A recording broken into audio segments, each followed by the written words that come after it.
Welcome to Haunted Talks, the official podcast of The Haunted Walk, offering thematic walking tours in Toronto, Ottawa, and Kingston, Ontario. My name is Jim Dean. I am the creative director of the company, and we really appreciate you spending a little of your day with us. We are recording this episode just a few days before Canada Day, July 1st, so a very happy Canada Day to everyone. Perhaps the most common question we get at the Haunted Walk, and of our tour guides in particular, who spend their evenings touring groups through haunted locations, is they ask the question, has anything weird or paranormal or unusual happened to you while giving a tour? In the show today, we're going to attempt to answer that question. I've recently had the opportunity to travel across Ontario and spend time with each of our tour guide teams in Ottawa, Kingston, and Toronto, and I do want to thank them for their hospitality. It is so much fun to get together as a group, do some skill building, do some team building, but a big thank you for the hospitality that the managers in each city and the staff there have shown to me. While visiting with them, I had the opportunity to sit down and interview a number of our guides who had very bizarre or difficult things to explain happen to them while in the line of duty, and we're going to be sharing some of the best of those stories with you in the episode. Before we get to that, I did want to mention we have a couple special events coming up. I did mention Canada Day is right around the corner, and in connection with the Canada Day festivities, we're offering a special tour in Ottawa called 150 Years of Canada's Scariest Ghost Stories. We have curated a collection of our favorite stories from coast to coast, and we'll be sharing them on select evenings up until July 8th. The tour will also include a visit inside the Bytown Museum, which is certainly one of Ottawa's most haunted buildings. Also just around the corner is our first weekend of our Haunted Walk experience at the Mackenzie King Estate, the former Prime Minister's residence, located deep inside Gatineau Park, is the perfect, dark, quiet, and unsettlingly calm setting for some amazing stories about the area and King's interest in the supernatural. Information about these tours and all our tours taking place in Kingston, Ottawa, and Toronto can be found on our website, which is hauntedwalk.com. In wanting to start the show off with a bang, or boo as the case may be, I wanted to open things up with one of the most scary stories that I've heard one of our tour guides tell, and this one has become affectionately known as the Scuttling Man. It took place during one of our Haunted Walk experiences at Fort Henry in Kingston, and those tours are going to be offered throughout the summer this year. And while I was in Kingston, we did shoot some promo and video material at the fort pretty late in the evening, and we actually went Facebook Live if you're interested in getting a look at the fort. But it is an extremely interesting place historically, but at night, it has an amazing atmosphere and is downright terrifying at times. There's a tunnel under the fort, which is almost otherworldly, and from the ramparts above, you get this amazing view of Kingston and the water and the Martello Towers. So I would highly recommend a visit to Fort Henry at some point. But let's hear what happened to one of our unsuspecting groups one night at Fort Henry. My name is Risha. This is my second season with the Haunted Walk. I'd like to tell you about the most chilling experience that I've had at Fort Henry. This evening, my group was a little bit later getting into the bakery. We were leading our tour following what was called the sunset ceremony, meaning that it was just about midnight by the time we were getting to the most haunted room in the fort, the bakery.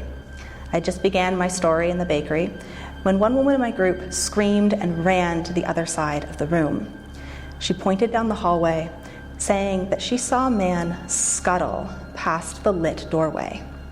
We were the only ones in the fort that evening, so anyone down there seemed a little bit strange. I called down the hallway and waited, but got no response. I turned back to my group and picked up my story where I had left off, when the rest of my group screamed, ran to the other side of the room, and some of them even ran all the way out of the bakery onto the parade square, right outside. They told me again that they had seen a man scuttle past the doorway. I turned back down the hallway, saw nothing once again, but just as I was about to turn to my group, I saw him out of the corner of my eye. a man or a dark figure scuttling past the doorway. It's really the only word I can use to describe it. His shoulders were hunched and his legs seemed to move at an odd angle, as if maybe his knees were twisted backwards. The real unnerving thing was the speed. He flashed quickly past the bright lit part of the hallway, and I only caught a quick glimpse of him. But that was all I needed. At that point, I turned to my group and told them we were leaving the bakery now. I then led them, as quick as I ever have, out of the bakery and right out of the lower fort, finishing my tour well away from the bakery and the hallway where we saw this scuttling man. It always crosses my mind, certainly coming down that hallway. Occasionally, your heart skips a couple more beats and you remember that night. It never quite leaves you. An incredible story. And I had actually conducted the interview with Risha before going up to the fort. So as I was walking around up there, and particularly in the bakery, I was paying very close attention. For our second story, also from Kingston, taking place during our original Haunted Walk, which features some amazing homes and architecture, old churches as well, and it was while standing in front of one of these churches that one of our groups got quite the surprise. And I will hand things off here to Cameron from Kingston. Well, I'm Cameron. This is my second year at the Haunted Walk, and while I've never officially encountered a ghost, I have had a couple of encounters that were somewhat unusual. One night, I took my tour group to Chalmers United Church, and we tell the story here up on a staircase with a door behind it. Now, this is a location that has seen some somewhat violent events. No one's been physically harmed here, but some people have been, as the story puts it, afraid for their lives. The ghost here seems to haunt people, particularly people who are playing at the organ there. On this particular evening, I was telling the story, and I had just gotten to the part of the story where the ghost tried to follow someone around the building, trying, it seemed, to get behind them to do who knows what. And just as I was telling this part of the story, suddenly my audience fell silent, and I heard noises behind me. I slowly turned around and found a man standing there who looked at me and then said, "Hello, Cameron." It turns out he used to go to my church and was doing an event at the church that evening. It gave me quite a startle, but it was not, in fact, a ghost.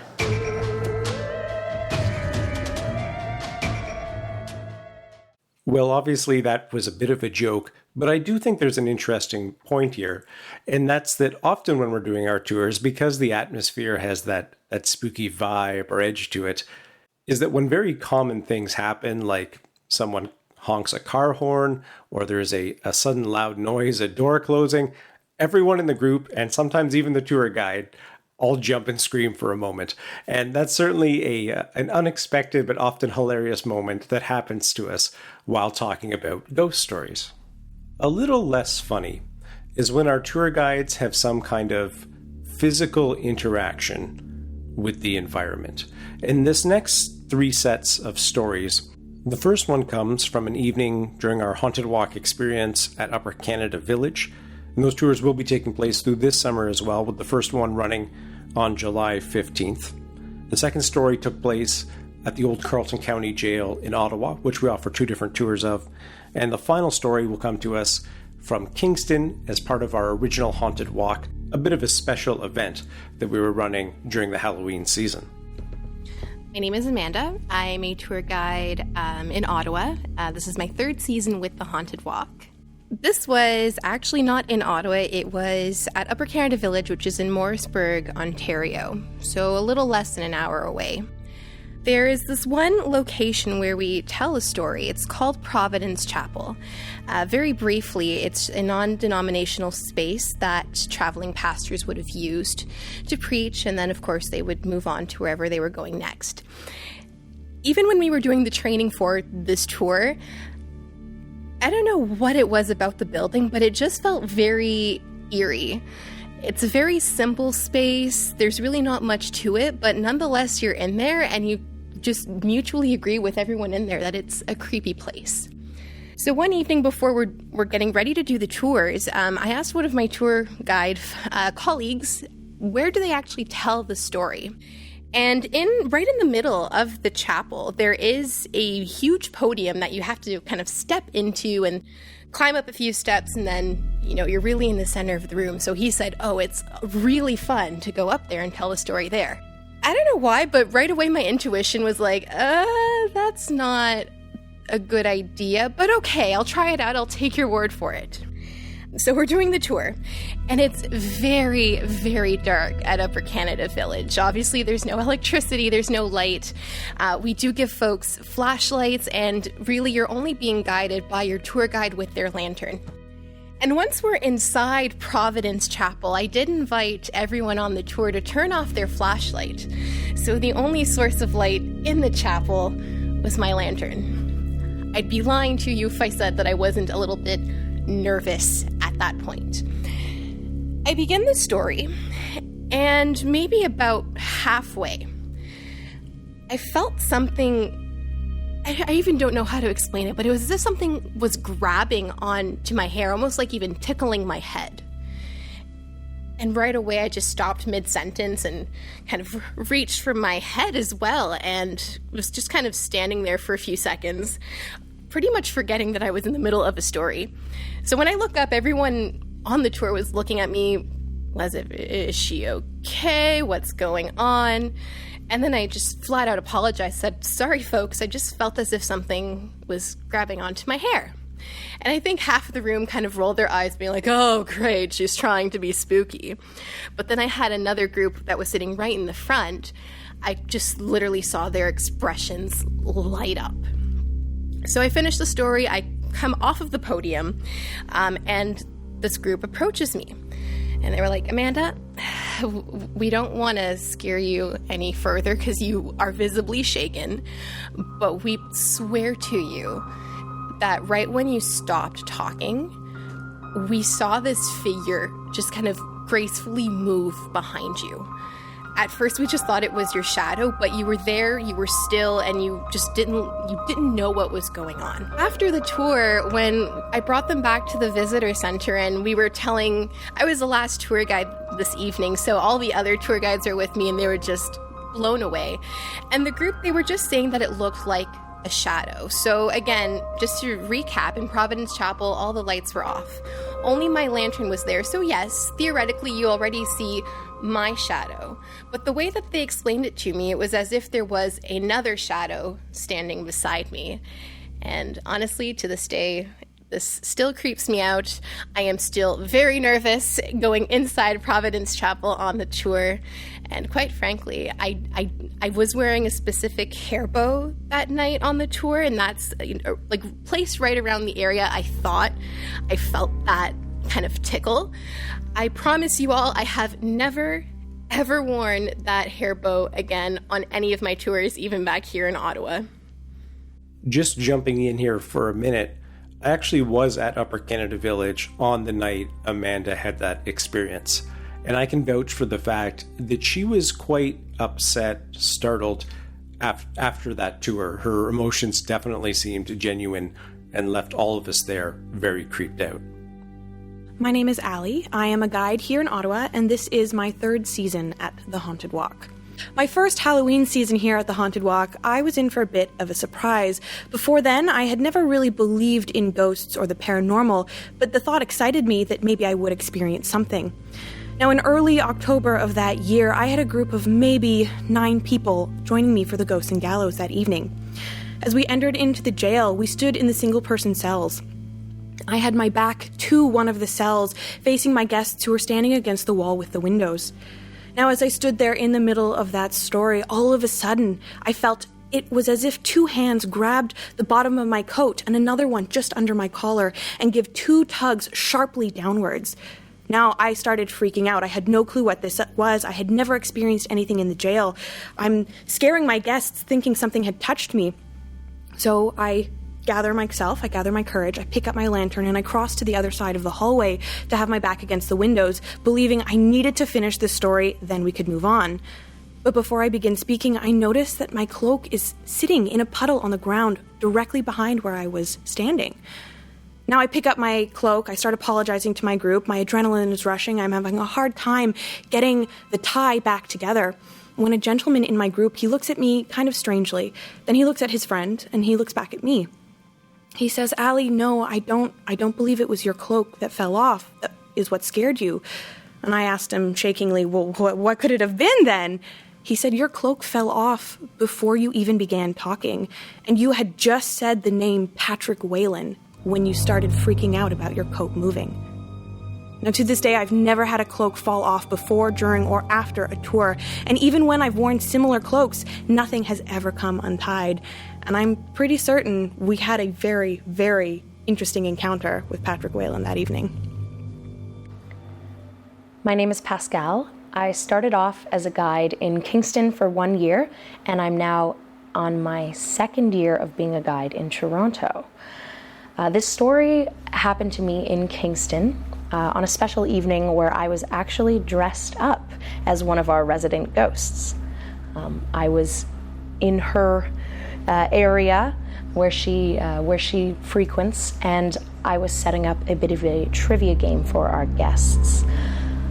What happened was it was my responsibility to set out the trivia cards and place them up against a window ledge. And so I did so and placed them one by one, and they sat on the ledge for about 5 or 10 seconds. Then all of the cards started rattling at once, until eventually, one by one, they flew off the wall. So the first one popped off, and I didn't think too much of it, and the second, then the third.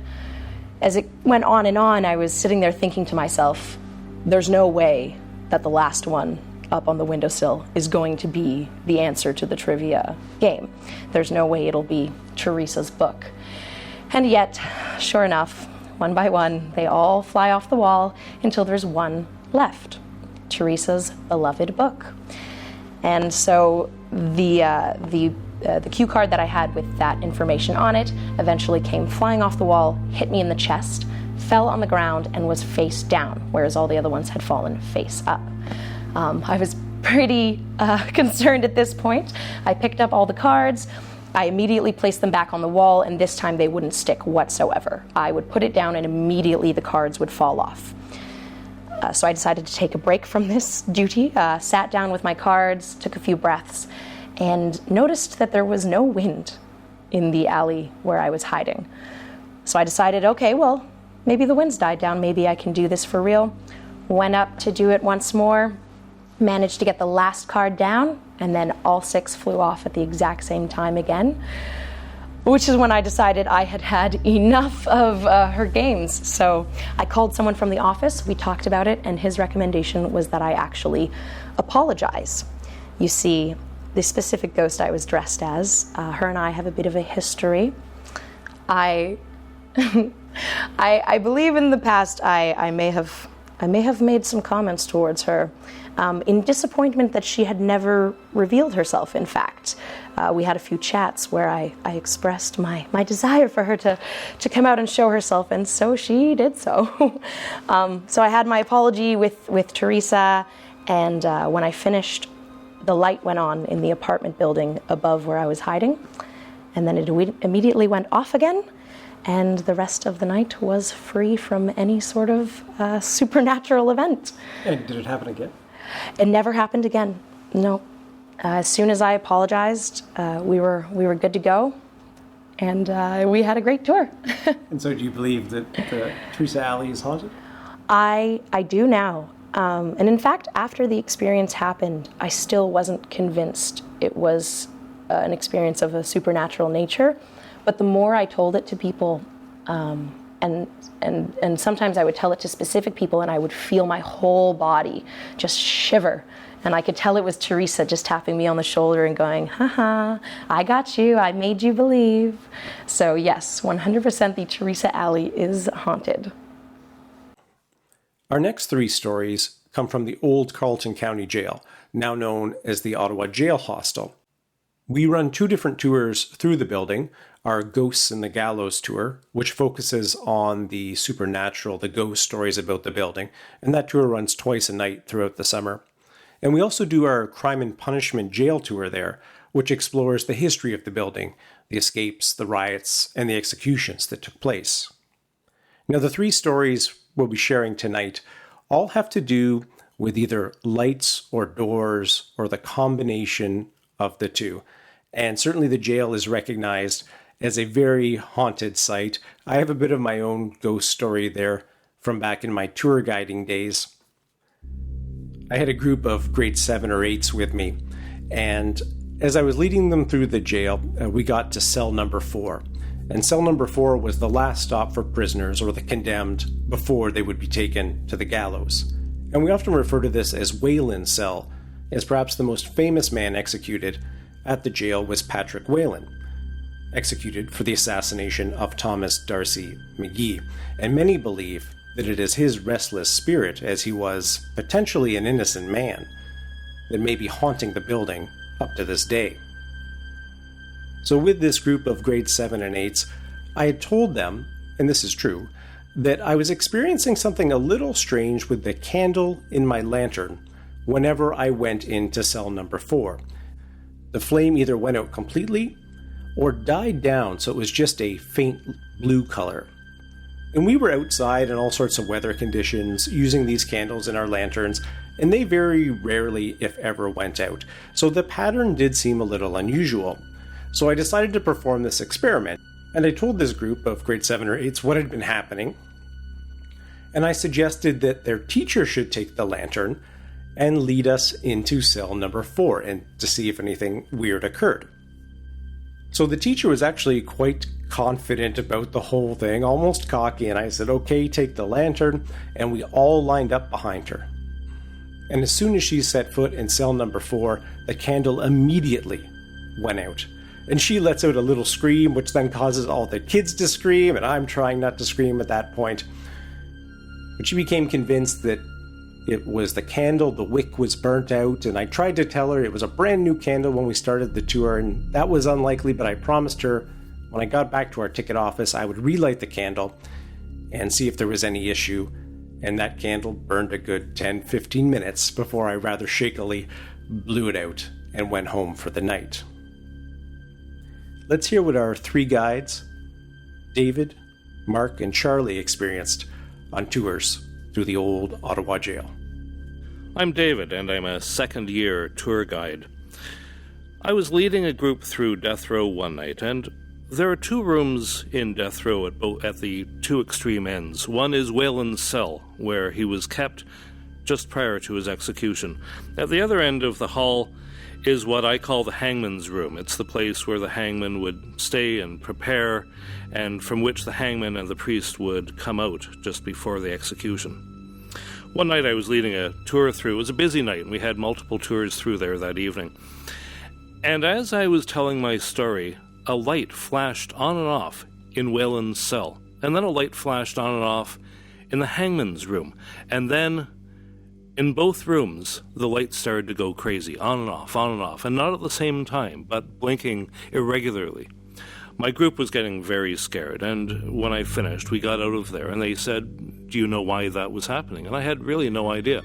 When I returned to our office that night, I was talking to another guide, and it turned out he was leading a group behind mine, and there were 2 boys playing with a light switch. And when we checked, we found that that light switch was affecting the light in Whelan's cell. That's why it was turning on and off. But it didn't have any effect on the hangman's room, and when I looked at that later, I found out that the only switch for the light in the hangman's room is within that room, and the door was bolted closed that night. My name is Mark. I have been a tour guide with the Haunted Walk here in Ottawa since 2015. And my experience actually took place a couple of years before my involvement with the Haunted Walk as a tour guide. I was visiting from out of town, and I was on a tour of the old Carleton County Jail with a former guide with the company. And we were on death row, and she was describing sort of what would have taken place on death row and all the hauntings which are known to have taken place in the building, in that particular area of the building over the years. And while she was talking, I wasn't really able to focus on the words that were coming out of her mouth. She was standing in front of cell number 2 on death row, And up above each one of the cell doors, there is a grate. And that's where my gaze was sort of fixed while she was talking. Because as she was talking, in the area behind this grate, inside the cell, I continually kept seeing a bluish-white flickering light, almost as if you'd like to imagine a fluorescent bulb that's about to die. It kept repeating in the same spot over and over and over again. And I didn't want to take her out of the flow of her tour, so I waited until the end, until we had gone back outside, and she had wrapped up and concluded the tour. And I asked her, is there a light in that cell? Because if you were to visit death row, you would see that the jail has been modernized a little bit.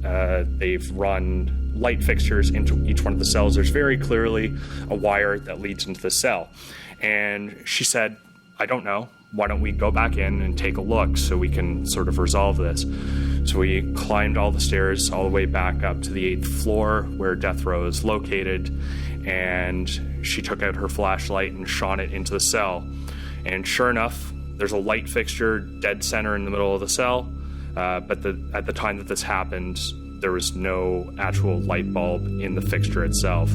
Now, through talking to some of my coworkers, some of my fellow guides, they've reported that they've had the same sort of thing happen on their tours, where they've had visitors, our customers, our guests report seeing the same thing. They've had they themselves as guides have witnessed this. I've had over the several years that I've worked at the Haunted Walk now, I've had guests on my tours report having seen the same things. So my name is Charlie. I've been with the Haunted Walk for 5 really great seasons now. But I've been a fan of the Haunted Walk even before I started. I was a customer many years ago with the Haunted Walk, and it got me encouraged to join eventually and be able to tell some of these stories back. I remember one of the last times I took the tour before I joined. I was with some friends and someone else I was dating at the time, and I remember that as we were entering the jail, and especially the death row area, my colleagues got very nervous about me standing in front of one of the cells, and I got very irritated. I wanted to enjoy the experience, but they just wanted to leave very promptly and very quickly. And in talking to them after the fact, they determined that it was something that was unseen behind me that was almost a dark, menacing presence, and they just felt the need to leave the building right away. So that gave me a little bit of a taste to enjoy what was coming. And I tend to be a tour guide that's always wanted something to happen, but never really had the opportunity. That wasn't until last September. I was with a very small, intimate group of about 4 or 5 people, all adults.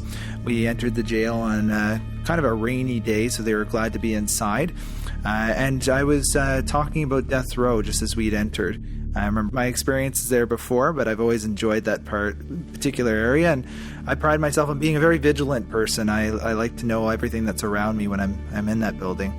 I hadn't noticed anyone going in, but when I did get to that particular area, and I was talking about the clergy being behind the door at the end of death row, just prior to the execution, where they would come out to the cries of dead man walking. There have been some unusual things that have happened there in the past, as we tell in some of our stories. But in this particular occasion, I did hear very distinctly a knocking sound. Now, initially I thought it was one of the sandwich boards that says the information, and I asked my group very politely if they could just please avoid those, as we didn't want to knock them off the wall. They went very wide-eyed very quickly, and all indicated that they hadn't, in fact, touched them.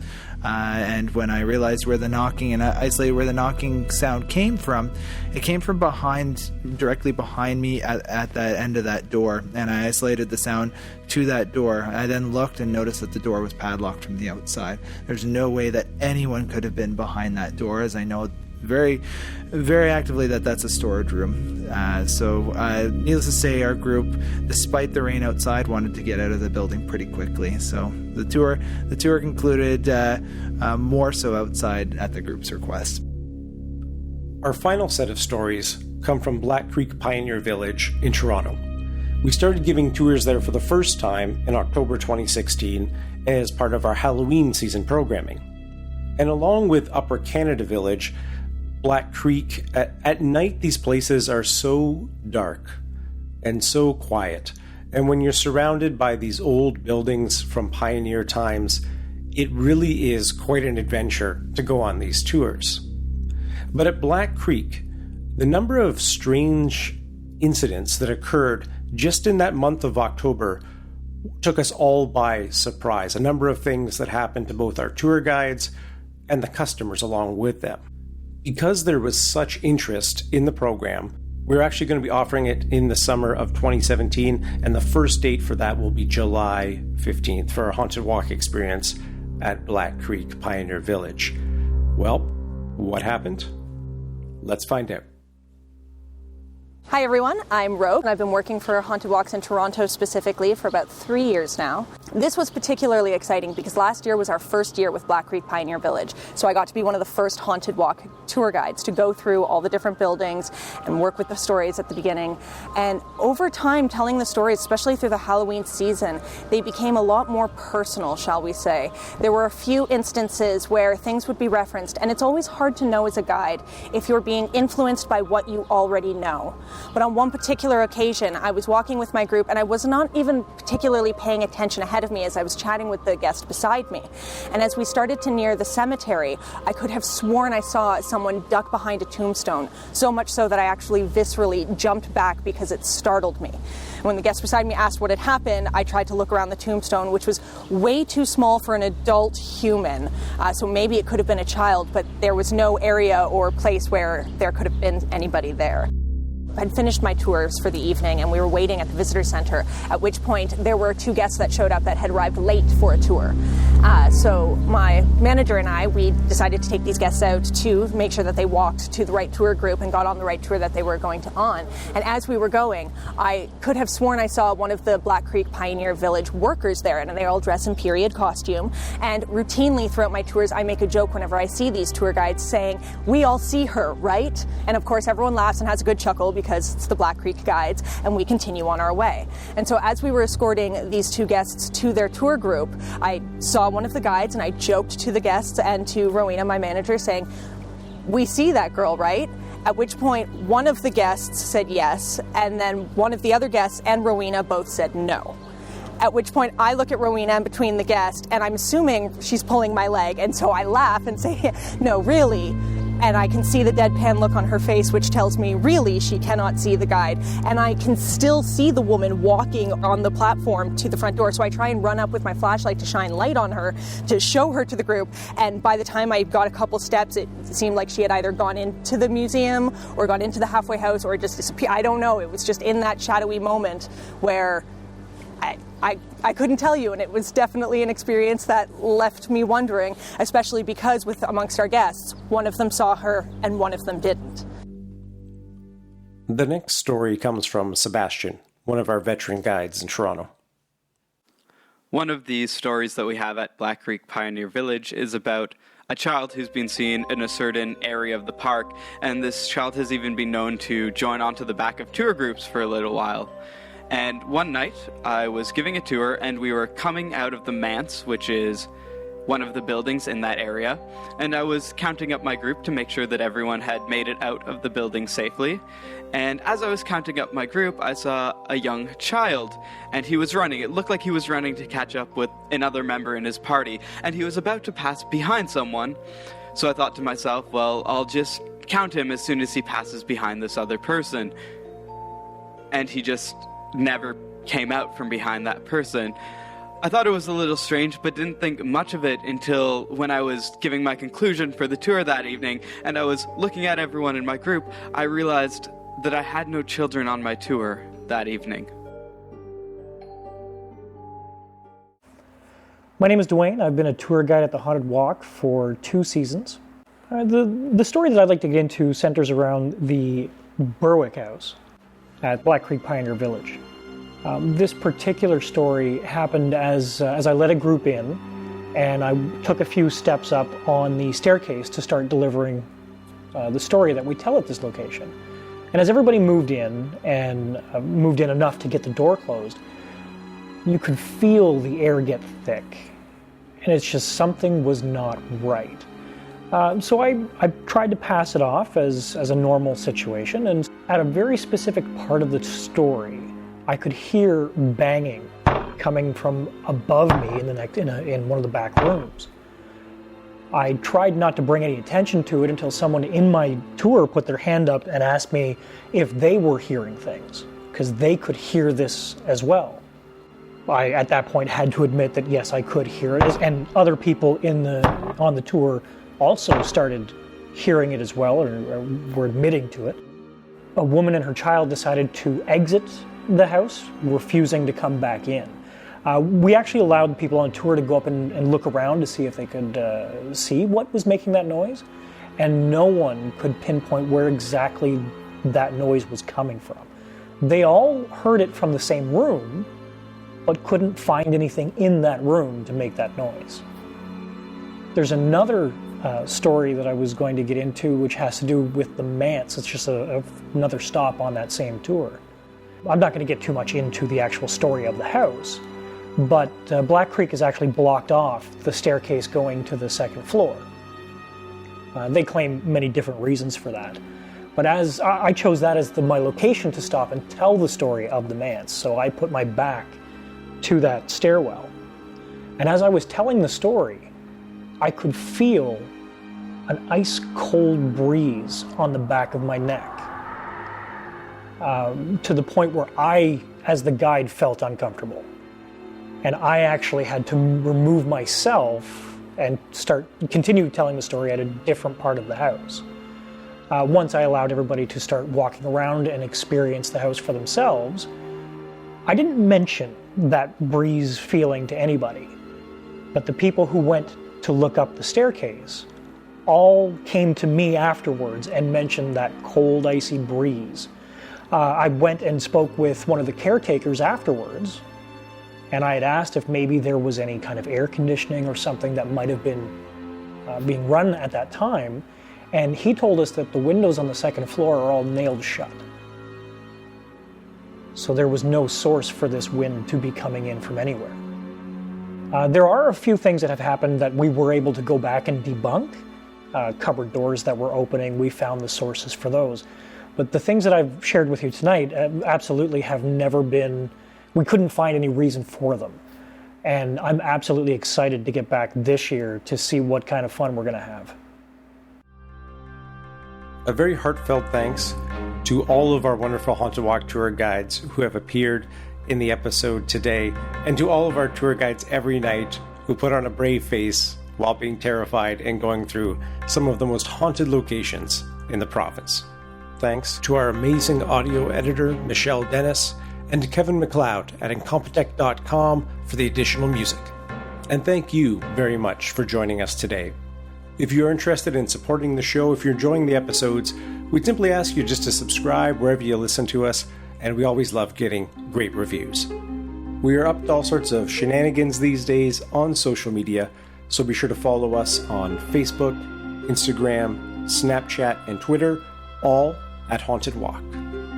Until we meet again, sweet dreams.